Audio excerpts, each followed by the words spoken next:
Okay. Okay, dancing to get the GBs out. Yeah. GBs. Okay. So, hey guys, what's up? It's Steph Yap and Jillian! And it's 20! Okay. Yeah. So, we're trying out this new thing in the vlogs. Like, I want to do something like hashtag 20 tries. Wow! Witty! Yes, thank you so much. Witty. Okay. So if you guys watched our last podcast episode, which was our decade favorites, there's 2 parts, so more of us for you guys. For the same pleasure. Yes. You would know that me and Jillian are like such hardcore Parasite fans. We love it. So yes, we love it so much. Like we are certified Bong Joon-ho. No. Fine, we're certified Bong Hive, and now oh, what's that? Oh, What's that? oh my God! Like I didn't know this was here. This was definitely not placed. We were not standing in front of Yeah, it just like- to like be. Oh my!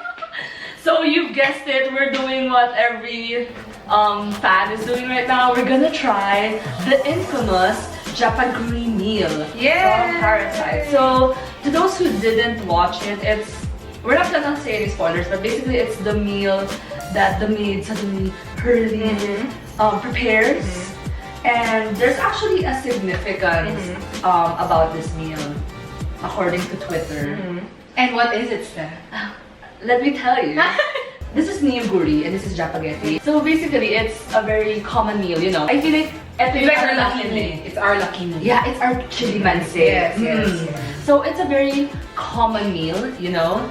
But like the wife, she's just not happy with just making instant noodles for her son. She wants Hanu beef. So according to like the website, it's not just normal beef. It's like premium grade beef. It's like Premium grade Korean. Like It's like the wagyu of Korea. Exactly. So the symbolism, as what people say, is that yun nga, parang it shows how disconnected the Park family is from the Kim family. In a sense that parang, oh, they just can't have instant noodles. They have to like set a definition. This is you, this is me. Yeah. Oh, that's your noodles. Mine has Hanu beef. Something like that. So unfortunately, we don't have Hanu beef because like I will not pay that. I think we both agree. I'm not gonna pay that much for beef. Like my taste buds are very uncultured. Like I can't distinguish wagyu from like normal beef. Like I'm As sorry. long as it's soft, it's a good beef. Like it's based on texture, not on like I don't know. anything. Yes, it's the texture that counts. So I guess that's the intro. So without further ado, we're gonna make it. Yay! Sure. Oh, sorry. Okay. Yay! No. Oh. Yay! So let's start. Oh, by the way, I'm gonna link the recipe down below. And this is niyoguri, Jjapaguri, the beef, the salt, the pepper, the garlic. Oh my god, it's so cute. It's so anticlimactic. Erwan, watch out. There are new kids on the block. Yes. New fat kids inside on the block. Okay. Oh my god. Sorry. Jillian's garlic technique. There. You saw it here first. And then wala na. Amazing. Yeah. Magic. Do you? To all the guys out there. Yeah. Yes. Yeah. With the knife and Oh, do it again, but threatening. Wipe me up.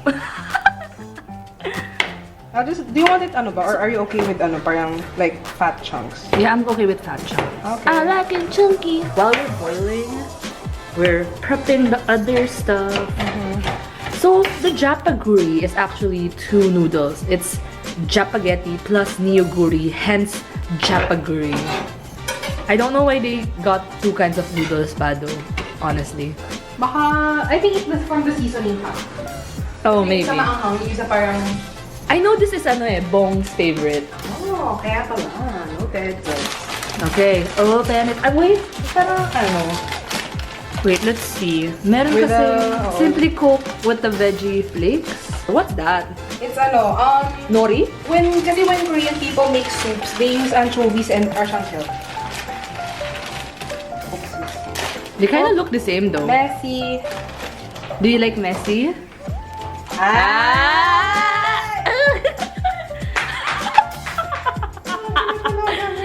Only true K-drama stans will understand. That's right. Even though I'm not a K-drama stan, it's like one of the few K-dramas I know. Okay, pull it. Baka parang di ata kasha. Pagkasha natin. Force it. Wow, Jillian is amazing. Like, she just looked at it like one time and alam na niya agad lahat. Wow. Wipe her up.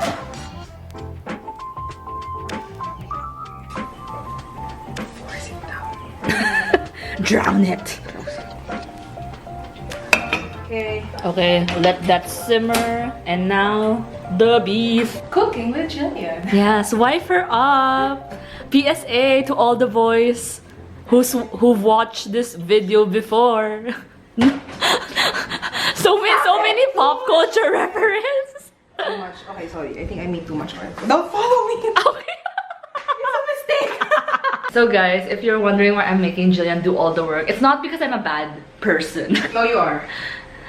My feng shui. Okay, so there's a backstory kasi. So when I was a wee bit baby, there was this feng shui master who basically said na I'm not compatible with fire elements. So like, as much as possible, not naman na I should never cook, but like, avoid it because like, I just get burnt easily. So, yeah, I mean, that's why I've never like, cooked at home in all my 25 years of life. Like, just recently, I started cooking because I wanted to do meal plans. But like, I don't really cook much. And that's why. So I'm keeping a safe distance. Anyway, like, I have a lot of fire stories. I'll tell you later over our mukbang of the noodles. Okay, I'm not a good cook, guys. Yung mga purists, don't kill me. You're better than me, so that's something. Season it, yeah. Tapos over the shoulder for good luck. There we go. Yeah. Ano yun yung salt guy? Salt Bay. Salt Bay. Ah!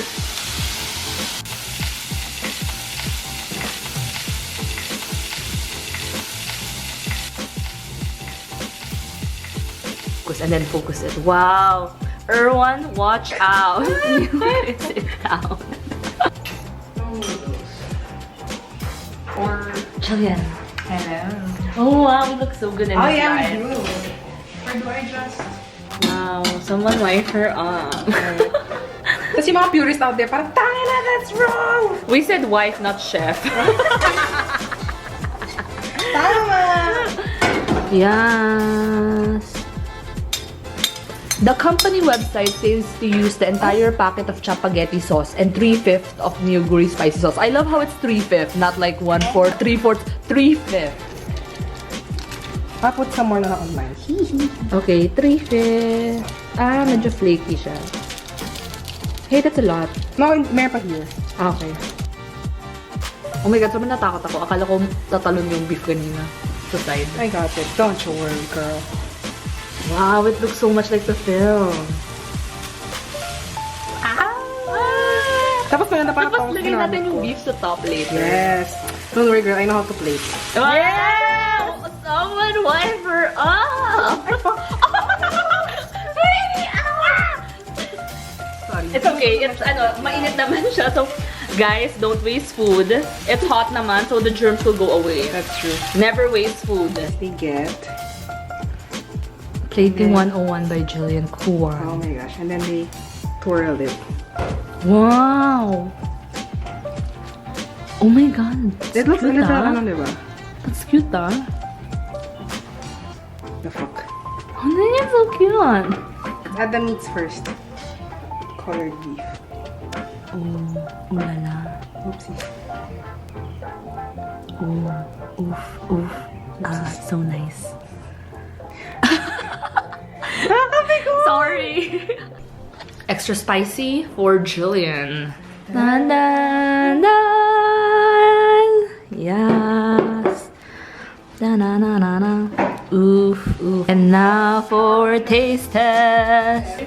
Do it for thumbnail. Wait, let's get a bit.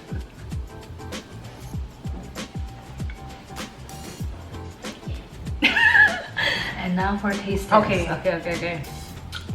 Syempre, you have to get some beef, some noodles. Okay. I'll just go for the noodles. Okay, I'll go for both. How is it? I like the stickiness. And para sa akin, sakto lang yung hanghang niya. Hanghang. Spiciness. Sakto yung spiciness. Hanghang. Naalala ko lang kasi I started this video na, oh, we're gonna make Parasite. Pero like, I realized like in the end, Julia was the only one who made it. How are you liking it? Pero like, sobrang good ng noodles. Like, yung sobrang soft niya. Like, it's so soft. It's so Masarap sticky. texture, yeah. Oo. It's fat but not. It's like in between ramen and udon. Parang ganun. Actually, that's why the subtitle, in the subtitle, it was ramdon. Kasi parang, the ones doing the subtitle, they were like, ano yung maiintindihan ng international audience? They can't, kasi they don't know Jjapaguri and Yoguri na Jjapaguri. So they were like, oh, it's ramen and udon, ramdon. Smart. First, Jjapaguri talaga. So actually, Jjapaguri, it's the black bean paste noodles. And I don't know why they put, it's like, that's Jap. Jjajangmyeon, yeah. And I don't know why they put spaghetti, so Jjapaguri. Probably to be more, international. Yeah. Oh, maybe like that. So, I love this actually. I have more at home. My mom bought a lot. She was like, oh, I want... No, because I was telling my mom, I'm gonna try this out to Jillian. And she's like, I wanna try it out too. And I'm like, okay, we'll try it out again. It's good, ah. Tama. Pero because it's just a Jjapaguri, it'll be too bland, a little. Tapos if it's the other one, it's just too spicy. So it's like a perfect mix. I have a question. What's an expensive food here in the Philippines, you think? That's... Hindi kasi I was thinking, like, if Parasite were in the Philippines, like, it would definitely be chili manse. Like, the noodles, definitely 100% chili Seafood. manse. Yeah. Seafood. And then seafood. What kind of seafood kaya? Lobster? Lobster chili manse. Right? And the next... Maybe not lobster. Di ko afford lobster. Okay, so I will make kwento na about my feng shui. Okay, go. So, like, the first time I bleached my hair, all the way to the scalp, like, I got burn marks all over my face. Like, here. Oh my and God. then yeah. And that here? Yeah. Buti na lang nga, di nag-scar eh. And then when my mom saw na I had burn marks from bleaching, she was like, that's your feng shui. And I'm like, wow, you say it like it's a curse. Like, I feel like Aurora with her curse. But basically, Parang Dr. Achilles heel. Yeah, but basically my mom says na parang, see, not a lot of people get burns when they get bleached, but ikaw, the first time you do it, you get it. That's not a coincidence. And I'm like, okay, mom. And then there was also this one time, okay, so this is the stupidest thing I've done in terms of cooking so far in my life, but she's gonna make fun of me for this, but this is worth, for the content, Okay. I microwave the fucking egg. Okay. In the shell or outside the shell? In the shell! In the shell! Okay. Sumabog siya.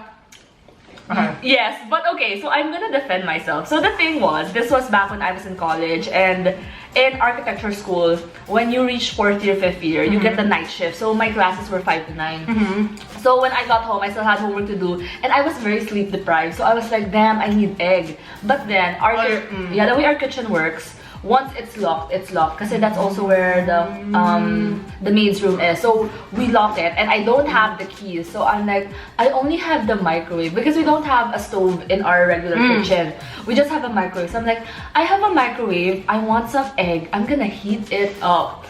So that was like, ooh, logic. And then it exploded, and it woke everyone up in the house. As in really like boom. Yeah, as in nagising lang ng tao sa bahay. And then everyone was like, what happened? And I'm like, I microwaved that egg. And they were like, why did you do that? That's the most stupidest thing. And I'm like, I didn't know. I was like, heat.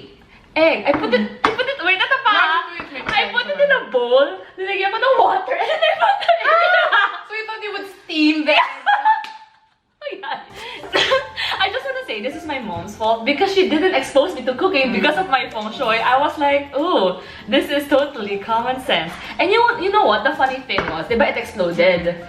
So imagine mo, the microwave was like over there, like that far. And then the sink was here. So I was like, I'm gonna go to the sink. I went here. And then my mom opened it. And you know what? It exploded again. Boom! Like, lumabas na yung egg. And alam mo sila natamaan. Imagine mo, my mom was the one in front of it eh. Ako lang natamaan. So she was like, That's proof of your feng shui. Listen to your mother, said my mother. And I was like, okay, fine.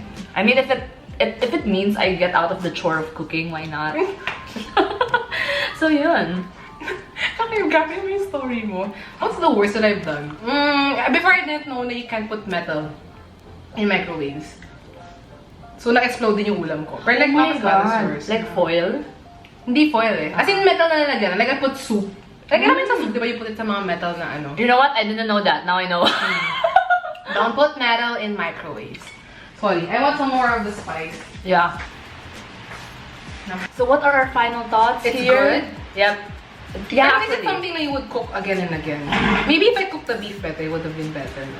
For me, not naman again and again because like I'm trying, I mean this 2020, one of my goals is to have a healthier lifestyle. So I'm trying to cut instant noodles out of my system. Wow. Yeah. But definitely, like the next time I'm craving, baka di na ako mag-chilimansi, baka mag-Jjapaguri na ako. But I like it better without the beef. Yeah, me too. Yeah. Parang beef is not the right pair for it, no? Rich people. You think you have taste? It's only hanwoo. Sorry. Try to go with a better alternative. Yeah, I want to solve that problem and I want to make a Filipino version of a Jjapaguri, you know? Ano ba yung Jjapaguri? Hindi ko kasi like mga ano siya, giniling. Pero giniling, it's not like an expensive food. Like, kasi honestly, like in the Philippines, like what is an expensive food? It's usually international. Yeah, that's true. Because we're very ano tawag dun? Colonialism. We have a lot of colonialism. So I can't think of a local Filipino food that's expensive because our expensive food are international food. Yeah. So we're gonna eat this now and goodbye. Woo! Oops. Ew. Okay. On to the next twin. What do you call it again? Twin Ventures. No, it's not twin ventures. Twin tea tries. So comment down below if you guys want us to try anything else. I want to try moving food. Oh! I like that. At yeah. Tapos alam mo yung sobrang gusto kong gawin? Alam mo yung mga bento boxes sa Japan? Yeah! So watch out, Erwan. A new cooking channel. It's coming your way. This is gonna be so awkward if Erwan actually watches it. Sorry, we're fans. We're fans. Okay, that's it. And I shall end it with this noodle. Alam mo yung parang mag-black. Okay.